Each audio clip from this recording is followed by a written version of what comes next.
युवराज. काही बोलवलंस? काही काम होतं का?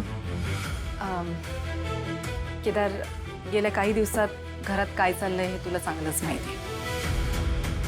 युवराज आणि गुलाब एकमेकांना ओळखत असले तरी गुलाबच्या गुन्ह्यांमध्ये तो सामील नाहीये आणि आता तो निर्दोष सुटलाय, त्याच्यामुळे ते सिद्ध झालंय. खरं सांगू दया काका, मला असं वाटतं युवराज खूप मोठ्या संकटातनं वाचलाय, खूप मोठ्या. अरे तो त्याने खरंच काही केलं तर नाही ना या विचाराने मला रात्रभर झोप लागायची नाही.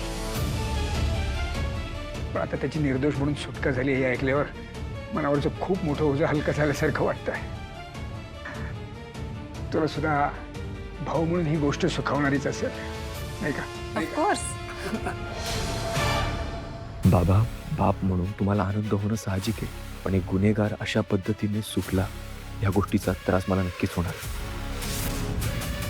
केदार, हां ते तुला काहीतरी विचारतायत.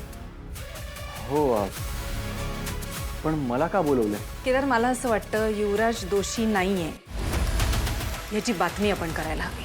हां हां म्हणजे युवराज म्हणतोय म्हणून नाही, मला असं वाटतं ती आपली जबाबदारी आहे. युवराजवर खूप खूप आरोप झालेत आणि त्याची उत्तरं आपणच द्यायला हवी.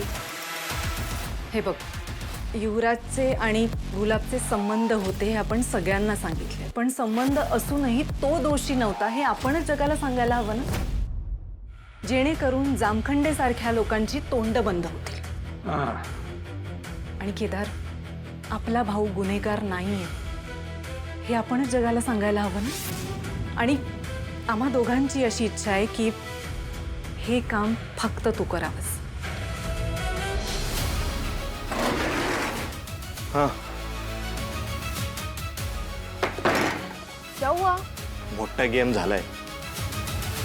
तो युवराज सुटला. काय? जे मॅडमच्या कस्टडीतून युवराज सुटला, सोडलं त्याला. काय बोलताय कमांडर?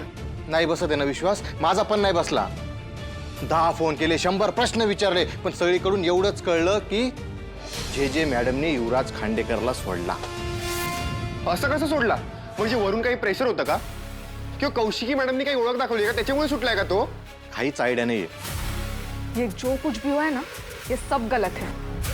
बॉस आणि केडी सरांनी एवढी मोठी रिस्क घेतली होती, कुटुंबाच्या विरोधात गेले होते आणि हा आता युवराज सुटल्यानंतर सगळी मेहनत पाण्यात गेली त्यांची. घरच्यांसमोर साक्ष देऊन, न्यूज देऊन, त्यांच्या विरोधात जाऊन त्यांना एवढं सगळं सहन करावं लागलं. त्याचे रिटर्न्स असे मिळतील असं वाटलं नव्हतं. कमांडर, तुम्हाला काय वाटतं? म्हणजे तुमचा अनुभव काय सांगतोय? जे मॅडम त्या इतक्या सहजासहजी कोणाला सोडत नाही. मग हा युवराज कसा सुटला हाच प्रश्न पडलाय मला पण.